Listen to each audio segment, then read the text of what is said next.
আমার তো চিন্তা করো না তো ফকির আছে। বাবা আসিস কিরে মেয়ে দেখছিস দাও রান্না করে যা যে ইগুলা মাছগুলো ছুটছে নাকি দেখ। মাছ দিয়ে দিছি, ভাতও বসাই দিছি। আচ্ছা যা। বাবা কেমন দেখলি মেয়ে? সুন্দরী আছে, তো একটু অভাবী ফ্যামিলি। আর তার থেকে বড় কথা হচ্ছে মন মানসিকতা অনেক নিচু। আমার এই বিয়েতে মত নাই, বিয়ে করবে আরমান, ওর ডিসিশন। আমারও মত নাই, তোর চাচারও মত নাই। আপা তুমি কি বলো? আমি কিভাবে মত দিব? আমি তো দেখিও নাই, কিছু জানিও না, তাই না?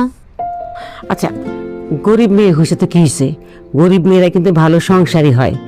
ওরা খুব ভালোবাসতেও জানে, সংসার বুঝে, সবকিছু বুঝে।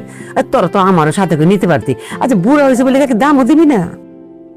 দাদি তোমার কথায় লজিক আছে, কিন্তু আমাদের চিন্তা ভাবনা যেমন, বাস্তবতা যদি সেরকম হইতো তাহলে তো এই যেত। আচ্ছা বল, কি হয়েছে বল, আমার তো জানতে মন চাইতেছে। তোদের আচার আচরণ দেখে না কি মনে হয় জানোস, একেবারে জগৎটা একেবারে পাল্টায় যেতেছে। আমার এখনো অনেক কিছু জানার বাকি আছে।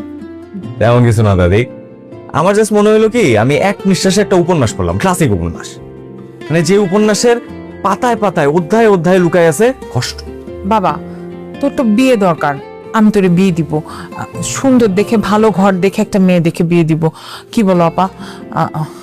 বাবা এরকম হাবি যাবি মেয়ে আমি ঘরে তুলবো না। মা হাবি যাবি মেয়ে মানে কি? উল্টাপাল্টা কথা বলো না, মেজাজটা খারাপ করতেছে না?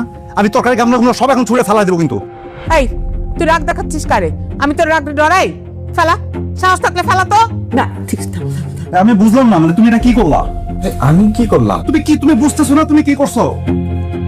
আমি অন্তরাকে বিয়ে করব, আমি একাই ওকে বিয়ে করব, আমার কারোর দরকার নাই।